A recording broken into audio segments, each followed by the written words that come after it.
dites urin negatif, tetapi ketika dites rambut itu akan ketahuan. Karena kalau dulu itu yang menggunakan itu kan orang-orang kaya. Ya. Tapi sekarang itu orang-orang susah pun bisa beli. Karena ada paket hemat. Di-drug. Dulu ada putok, Ya. kemudian ekstasi, sabu. Nanti akan ada lagi jenis baru. Karena untuk Akan ada lagi jenis baru. akan ada pasti.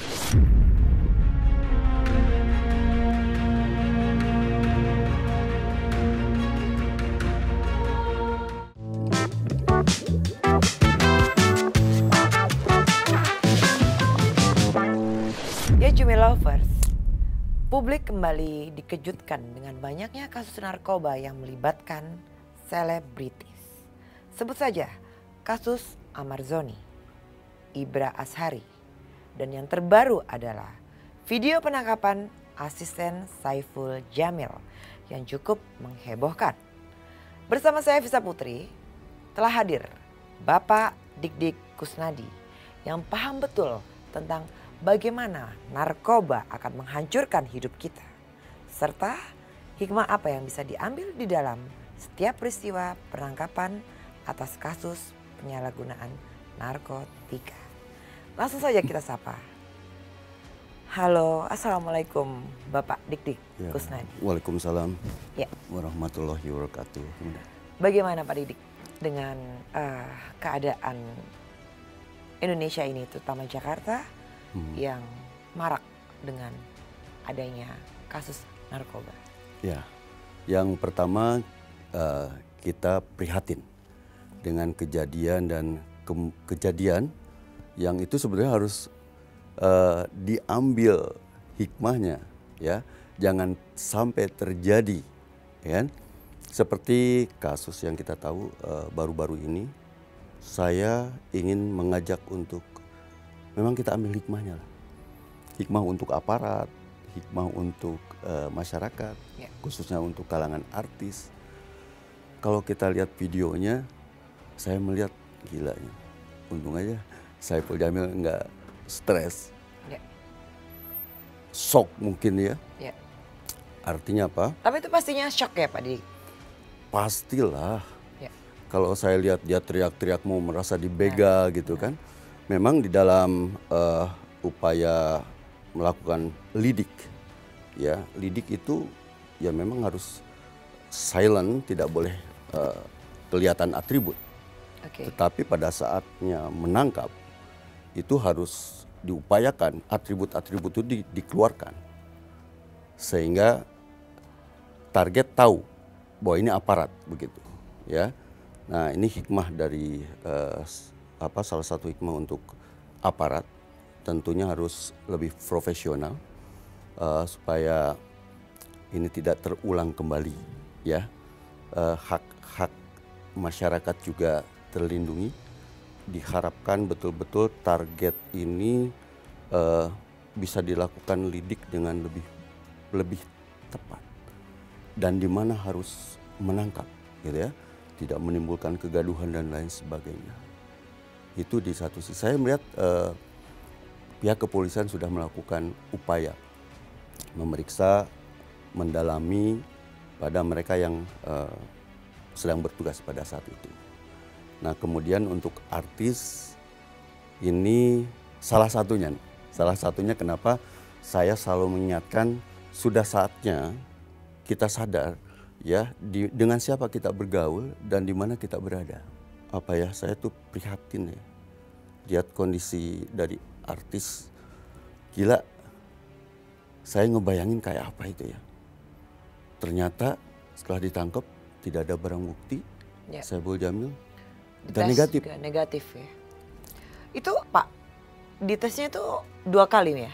Emang Saiful Jamil ya? Iya. Jadi kalau misalnya dites urin negatif, Ya. kemudian dites rambut. Nah bagi orang yang sudah biasa pakai sekian lama, kemudian dia tidak menggunakan narkoba, dites urin negatif. Tetapi ketika dites rambut itu akan ketahuan. Yang paling sederhana sebetulnya, sekaligus ini kiat. Ketika ada tawaran ini barang baru, asik, enak gitu ya. Ketika bicara enak, kita harus langsung bicara yang tidak enaknya. Yang tidak enaknya itu apa? Rumah sakit jiwa, penjara, kuburan. Ya, 3 pilihan hidup berarti Pak ya? Masih di situ. Penjara, rehabilitasi, Ya. mati. Ya, kalau terus-terusan menyalahgunakan narkoba, pusat saraf akan rusak. Oke, Nah, kalau tidak berhenti juga akan berhadapan dengan hukum. benar. Ya, Ya. cepat atau lambat, apes itu nggak ada tanggalnya kan? Ya. Nah, Ya. kalau tidak berhenti juga, itu akan mempercepat kematian. Pak Dik, apes itu kan tidak ada tanggalnya ya, dan bukan bagi pengguna atau TO, target operasi saja, tapi juga bagi orang-orang yang di sekitarnya. Apa sih Pak yang bisa kita lakukan ya apabila kita berada di suatu acara atau suasana penggerebekan petugas tersebut? Padahal kita nggak make nih. Udah, pokoknya jangan merasa kita tidak pakai. Ya. Yang harus kita lakukan adalah lingkungan ini kira-kira sehat atau Circle-nya ya? tidak, circle-nya. Ya. Lingkungan ini aman atau tidak. Kalau ada pengguna di situ lebih bagus tinggalkan saja. Karena buat aparat kalau ada di situ semua yang dibawa dulu, dimintai keterangan semuanya, Oke. dites urin satu persatu, Ya, oke. kan? Ya. Circle-nya harus diperhatikan. Ya, oke, lingkungan ya. Dan ya harus berhati-hati berarti Pak Dik ya. Harus. Untuk circle-nya. Kalau untuk saat ini wajib Ya. untuk hati-hati. Ya, oke. Pak Dik, kita kilas balik lagi dengan seorang Saiful Jamil ya. Pada waktu penangkapan. Kalau saya lihat ada yang menodongkan pistol, Pak. Itu bagaimana, Pak? Cara penangkapannya itu salah. Ya, bukan salah. Menodongkan pistol. Jadi begini, untuk lalu- kasus narkoba ini kan tingkat kehati-hatiannya lebih tinggi. Akurasinya harus lebih jelas. Ya. Jadi misalnya target, saya ingatlah pengungkapan kasus itu kan dilihat. Aparat harus sabar untuk melihat waktu yang tepat kapan. Ya. Ini kategorinya kelasnya kecil, sedang atau besar. Gitu. Kalau kira-kira kecil ya dan kira-kira tidak membahayakan, ya itu tadi harus lebih cerdas dan profesional. Oke. Ya, kejadian kemarin itu mudah-mudahan tidak terulang kembali. Gitu. Itu salah besar ya untuk penangkapannya ya Pak Dik ya. Ya, karena ini menyangkut masalah citra institusi. Ya. Ya, polisi sebagai pengayom, pelindung, pelayan, sekaligus melindungi masyarakat juga. Ya. Ya, tapi itu tadi SOP-nya harus dikedepankan. Harus dikedepankan. Ya. Ya, berarti ada SOP yang untuk penangkapan bagi Iya. entah TO, target operasi, entah pemakai dan Iya. yang lain-lain yang mengenai menyangkut narkoba ya Pak ya. Ya, saya bilang mudah-mudahan tidak terulang kembali cara-cara seperti itu. Oke. Dan polisi juga saya perhatikan pihak kepolisian sudah melakukan upaya-upaya juga Upayanya apa Pak Didik? dengan memeriksa. Bukan, dengan adanya kejadian Saiful Jamil ini, apakah upaya pihak kepolisian itu berupaya apa maksudnya? Ya, antara lain itu supaya yang lain juga betul-betul melakukan upaya pengungkapan itu. Oke. Mengacu kepada SOP. Dengan kejadian-kejadian yang seperti kemarin itu, maka yang melakukan penangkapan, pengungkapan itu kan dilakukan pemeriksaan oleh Propam. Oke. Iya. Ini kan warning untuk aparat yang lain untuk lebih hati-hati melakukan tindakan agar sesuai dengan SOP. Gitu. Ya. Jadi ada hikmah di dalam semuanya ini ya. Iya. Di Saiful Jamilnya dan di pihak kepolisiannya Pak Didik ya. Iya. Oke. Pak Didik sering menekankan pada proses rehabilitasi ya. Tapi bagaimana Pak pengguna kambuhan Pak? Karena banyak sekali orang sudah masuk sekali, 2 kali masuk, 3 kali masuk, bahkan sampai 5 kali. Nah itu apa sih yang ada di otak mereka? Ya, 1. Ya. Seperti Amar Zoni dan Ibra Ashari. Masyarakat juga mungkin menjadi kesal ya Pak ya. Karena melihat tingkah laku mereka seperti itu. Tidak kapokkah atau memang seperti itu atau memang tubuhnya mau meminta untuk ketergantungan? Ya. Jadi sesuai dengan perkembangan semakin jelas undang-undang, roh undang-undang humanis dan tegas. Jadi Pak. di situ memberikan warning bahwa mana yang harus penjarakan, mana yang harus direhabilitasi. Ya. Nah, ketika kategorinya ketergantungan, itu memang harus direhabilitasi. Dan ketika mengulang, maka tidak ada istilah sembuh. Benar. Di dalam ketergantungan narkoba ini, dalam adiksi ini, tetapi istilahnya pulih. Artinya sugestinya bisa seumur hidup, apalagi zaman putau. Aduh. Nah, kenapa mencegah jauh lebih baik? Karena orang, ya pengguna pecandu ketika direhabilitasi, upaya dilakukan ya, masuk, kemudian di detoksifikasi, dikeluarkan racunnya, masuk dalam program, melibatkan orang tua, kemudian ada pasca rehab. Tetapi ketika dia keluar, ketemu teman lamanya, balik lagi Pak Dik. Kalau lewat 10 detik ya, kemungkinan dia akan balik lagi. Menurut Pak Didik, suggestion? Satu sugesti ya, yang kedua kan diajak temen nih. Oke. Orang sugesti itu kan orang biasa pesannya pakai handphone. Handphone berdering gemetar. Oke. Dia lewat tempat yang biasa pakai bareng-bareng di situ. Iya. Gemetar juga. Gitu kan? Nah, ketergantungan dengan narkoba itu ya, itu yang membuat berulang dan berulang lagi. Terus caranya bagaimana Pak katanya? Ya harus dihijrahkan. Dihijrahkan. Nggak boleh pakai telepon lagi, maksudnya harus telepon baru, nomor baru ya. Harus dihijrahkan. Nah dihijrahkan kebayang nggak? Waktu, tenaga, pikiran, biaya, ya kan? Ya. Makanya lebih bagus mencegah. Itu jauh lebih baik. Ada juga yang kemudian mengulang-ulang, dia bukan pecandu, tapi kategorinya BD. Nah ada dua kemungkinan. Dia sulit untuk bisa keluar. Ya. Yang pertama sudah terbiasa dengan uang besar. Atau bandar maksudnya Pak? Iya kalau yang berulang-ulang tadi. Ya. Ya, yang kategori bandar. Nah, tadi ada dua kemungkinan untuk para bandar untuk sulit keluar itu. Yang pertama sudah terbiasa dengan uang besar, yang kedua dia mau keluar kemudian terancam atau diancam oleh sindikatnya. Berarti dengan adanya bandar itu mempunyai sindikat bukan di dunia, di circle yang hitam ya Pak ya? Oh iya. Oh, oke.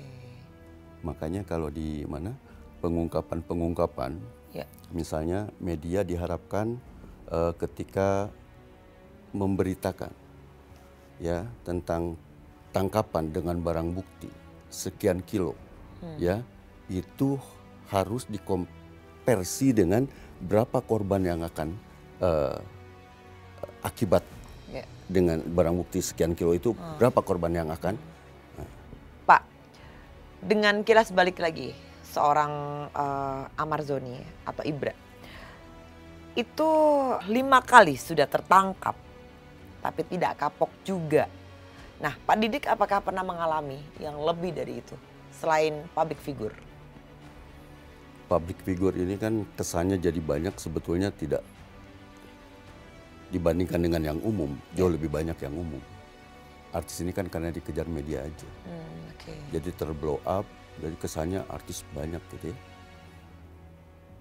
Tapi ini harus jadi pelajaran juga buat artis-artis yang lain, ya, bahwa untuk bisa melek itu kan orang lu pakai ini bisa melek gitu ya. Yang stripping itu rawan dengan doping. Ya, benar. Rawan dengan tawaran. Ya.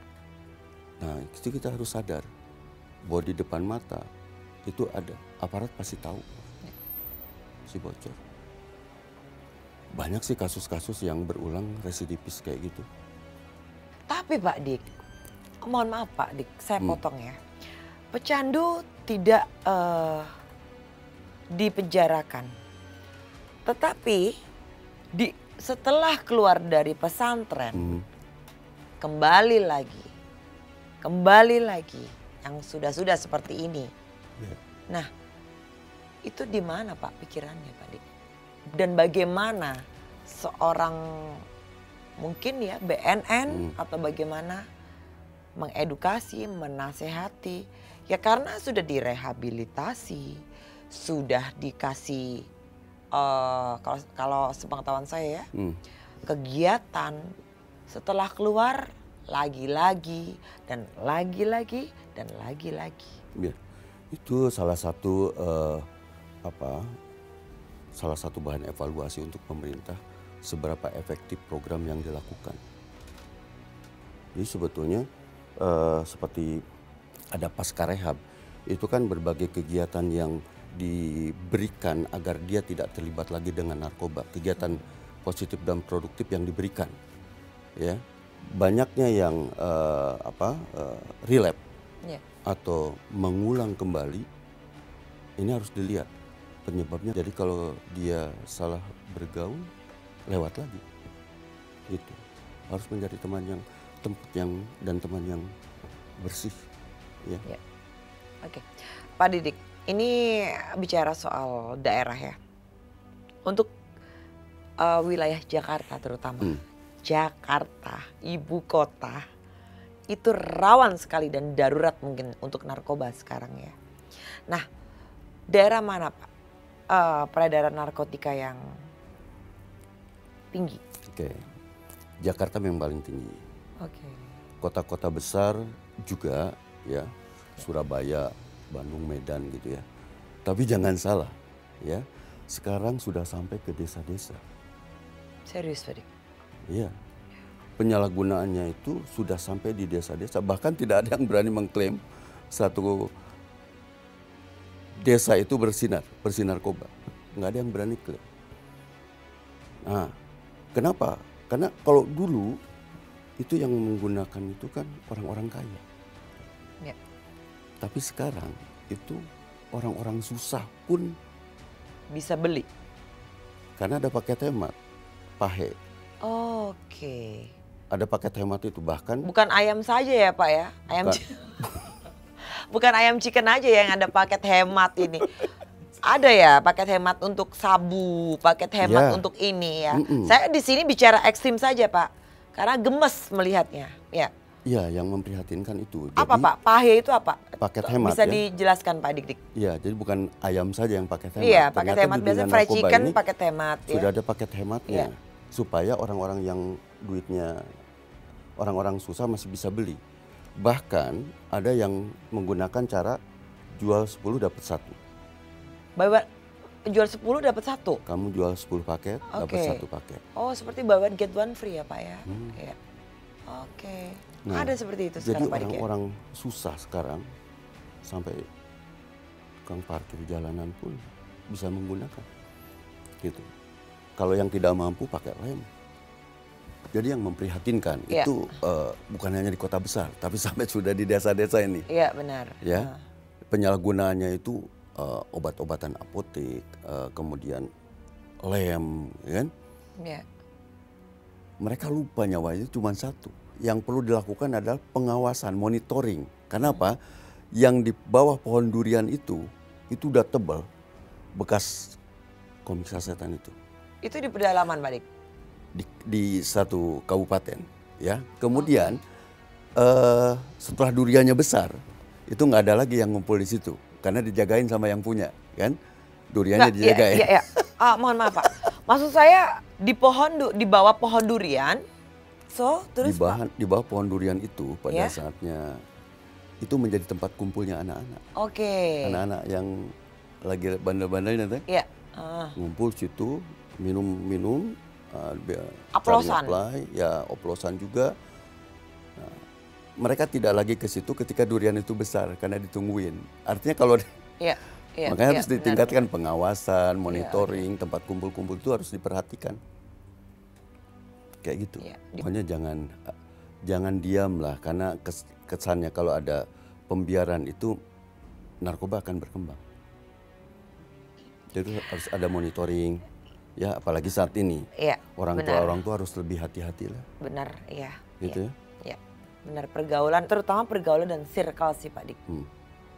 Yang Dan saat ini nih perlakuan orang tua nih, keluarga, saya agak sedikit bicara tentang keluarga karena semuanya berawal dari situ. ya benar. Ya. Pak Dik boleh visa hold Boleh, dulu boleh, ya. boleh. Punten. Pak Dik, bagaimana dengan ragam paket tadi? Kembali ke paket tadi, pahe, ya, Ya. bukan pahe fried chicken ya ini, tapi pahe begituan. Pak, bahkan usia SD pun, ya, itu pernah kedapatan menjadi target penjualan narkotika, entah di permen, entah di apa. Itu sangat miris sekali Pak, dan itu sangat menakutkan. Saya Iya. punya anak juga. Nah itu selalu deg-degan was-was dengan Iya. adanya seperti itu. Bagaimana Pak penanggulannya? Sebelum ke situ yang harus kita tahu, kenapa Presiden menyatakan darurat narkoba ini untuk secara makronya ya, bahwa Indonesia ini diharapkan tidak menjadi negara besar. Salah satu caranya bagaimana ya dengan narkoba itu, ya bagaimana otak-otak generasi ini dihancurkan. Ya, Maka sebetulnya pemerintah harus lebih serius lagi. Kenapa? Karena bonus demografi itu tidak akan menjadi bonus ketika narkoba itu kita tidak tanggulangi, kita tidak antisipasi. Bukan bonus, tetapi akan menjadi bencana nasional. Nah itu secara makro ada kategorinya proxy war.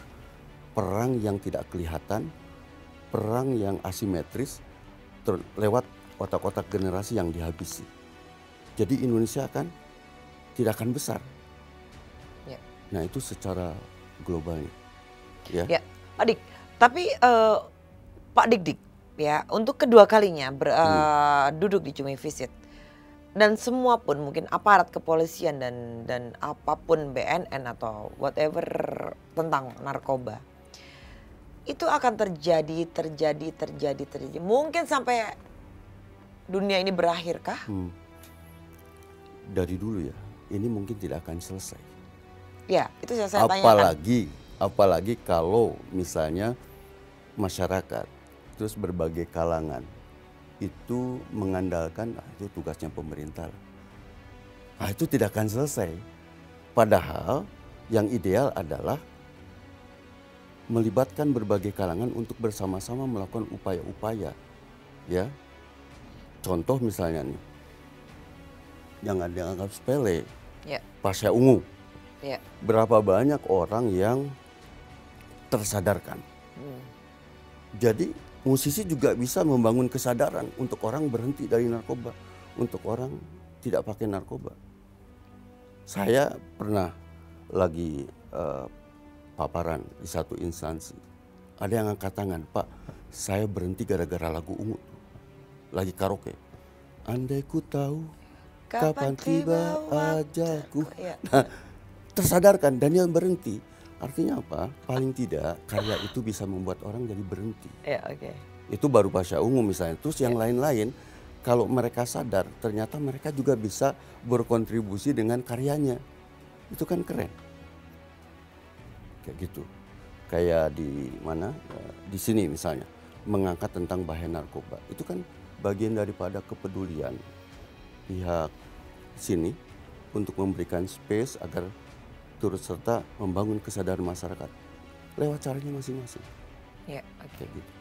Tapi Pak, kembali lagi ya Pak ya tentang public figure ini yang sudah berkali-kali terkena ya, tetapi tidak kapok, dan tidak berpikir, entah berpikirnya seperti apa saya juga tidak tahu ya. Resikonya apa nanti kalau memakai lagi, tertangkap lagi, dan sudah tahu bagaimana merasakan di dalamnya. Iya. Tapi mereka tidak kapok Pak. Itu Ya, apakah seperti bandar-bandar apakah misalnya. sudah otaknya sudah korslet kah? Atau gimana Pak Dik? Jadi gini, kan tadi yang dibicarakan itu bagaimana supaya mereka itu punya efek jerah. Kalau para bandar itu dimiskinkan, kemudian para artis ya pihak-pihak yang memberikan job mungkin sepakat bikin komitmen untuk tidak terlibat dengan narkoba. Apabila terlibat kami tidak akan memberikan ruang untuk berkarya lagi di sini. mungkin jadi sedikit banyaknya dia akan menjadikan itu sebagai social control. Bukan sebaliknya, bukan malah kebalikannya dari apa dengan penganggurannya, mendingan gue begitu lagi. Enggak juga. Ayo, kalau seperti itu Pak? Enggak juga. Misalnya kalau dari awal sudah dibuatkan fakta integritas, komitmen untuk tidak terlibat dengan penyalahgunaan narkoba. Karena apabila terlibat maka ada sesuatu yang menjadi social control buat dia. Oh kalau gue terlibat dengan narkoba, gue tidak akan diterima di sini. Berarti gue harus hati-hati ini. Ah. Ya baik Pak. Pak Didik, berarti overall dari kita berbicara tentang narkoba, narkoba ini adalah akan selamanya ada, ya Pak? Begitukah? Kelihatannya begitu. Dari zaman dulu kan perang candu, kan dari zaman apa tuh? Cina kalah, ya kan? Nah kita pun kalau tidak melakukan upaya kita bisa kalah. Karena berapa banyak narkoba yang masuk ke Indonesia, Ya. Dan itu habis terserap. Ya, benar. Yang sekarang muncul itu kan fenomena gunung es. Ya, berarti Hanya berapa persen saja, ya, di bawahnya jauh lebih besar. Oke Pak Dik, berarti akan seumur hidup dan tidak ada goalsnya untuk stop. Nanti setelah ini, Di drug. dulu ada putau, Ya, kemudian ekstasi, sabu. Nanti akan ada lagi jenis baru. Karena untuk akan ada lagi jenis baru. akan ada pasti.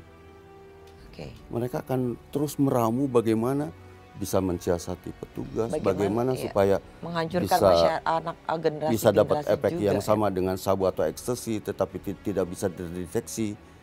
Mereka akan terus melakukan. Menyeramkan sekali Pak ya. Iya. Ya. Dari pembicaraan ini ya berhati-hatilah ya Pak, Berhati-hati ya. dengan Ya. lingkungan dan circle ya. Pak Didik, ada pesan untuk masyarakat seluruh Indonesia ini? Ya. Buat seluruh masyarakat Indonesia dimanapun berada, ya, saatnya buka mata, buka hati. Sudah terlalu banyak penderitaan, kerugian dan kematian akibat penyalahgunaan narkoba. Korban juga sudah terlalu banyak. Dan untuk Indonesia bersih narkoba ini harus dimulai dari keluarga. Mungkin saya ingin menyampaikan bahwa apa yang pernah saya ceritakan tentang Roni Pati Nasarani, ya, yang dia sadar bahwa ketika anaknya terlibat dengan narkoba dia rangkul anaknya dan kemudian ceritanya ini menarik, ya, anaknya cerita sama saya waktu dia ke sekolah dengan papanya diteriakin maling sama teman-temannya, diteriakin maling dan si Jerry tertunduk malu. Tapi apa yang dilakukan papanya? Dia angkat muka anaknya, lalu dia bilang, "Nak, kamu bukan maling, kamu anak papa." Jadi si Jerry bilang ke saya langsung nih, "Pak Didik, sumpah demi Tuhan saya tidak akan menyentuh lagi yang namanya narkoba. Karena saya sudah melihat bagaimana papa saya mau malu demi saya." Ya. Tapi yang seperti Roni Pati Nasarani ini berapa banyak? 1001 Pak. Umumnya orang tua yang anaknya kena narkoba, ya, umumnya itu berakhir dengan frustasi. Anggap saja anak saya mati. Karena yang saya bilang kunci untuk selamat dari narkoba kasih sayang.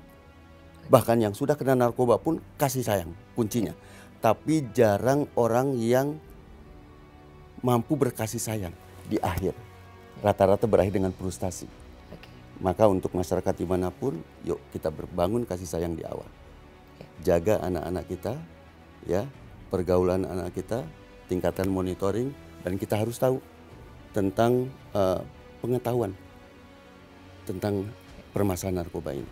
Baik dari jenis-jenis, alat-alat, ciri-ciri perubahan, udah sekarang browsing aja pasti dapat itu. Ya. Oke Cupi Lovers, pembicaraan tentang narkoba ternyata kasih sayang yang terutama. Ya. Pak Didik, terima kasih atas edukasi dan nasihat. Semoga berhati-hati dan kasih sayang terhadap sesama ataupun keluarga, ataupun anak, ibu, bapak itu diharuskan dan kontrolisasi. Oh iya, satu lagi. Ya. Ini harus menjadi sarana, ya, untuk masyarakat yang ketergantungan dengan narkoba. Kalau masih takut ke BNN, lewat sini, ya. catat nomornya gitu, hubungi kami, akan bantu, akan kami mediasi ke BNN. Nah, kira-kira begitu. Oh, oke. Ya. Siap. Ya, oke Pak Didik. Ya, Pak Didik Kusnadi, terima kasih sudah mampir lagi di Cumi Visit untuk mengedukasi dan menasihati bagaimana tentang peredaran narkoba di Indonesia ini. Terima kasih sekali, semoga Pak Didik terus untuk mengarahkan kepada yang terbaik untuk masa depan, terutama generasi milenial sekarang yang mungkin rentan dengan sesuatu barang haram tersebut. Ya. Oke. Ya, Cumi Lovers, jangan egois terhadap kesenangan palsu dirimu sendiri dengan menggunakan narkoba. Sebab tidak ada yang lebih berharga dari air mata ibumu, dari luka keluargamu, dan dari tubuh kaku jasadmu di liang kubur. Dan terus saksikan Cumi Visit di cumicumi.com pada pukul 18.00. Dan jangan lupa like, comment, and subscribe. Saya Visa Putri dan Bapak Dik Kusnadi pamit undur diri. Wassalamualaikum warahmatullahi wabarakatuh. Berhati-hatilah di dalam narkoba.